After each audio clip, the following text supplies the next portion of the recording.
ఉంటుంది, అంతర్వాహిని అయి ఉంటుంది. అటువంటి అంతర్వాహిని అయినటువంటి సరస్వతీదేవి యొక్క అనుగ్రహము యశస్సుకి కారణం కావాలి. యశస్సు అంటే కీర్తి.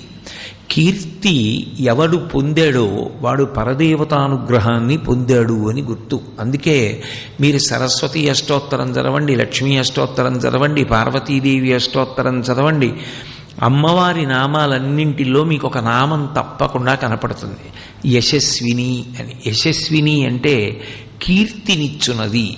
కీర్తి ఒక రాత్రికి రాత్రి వచ్చేది కాదు.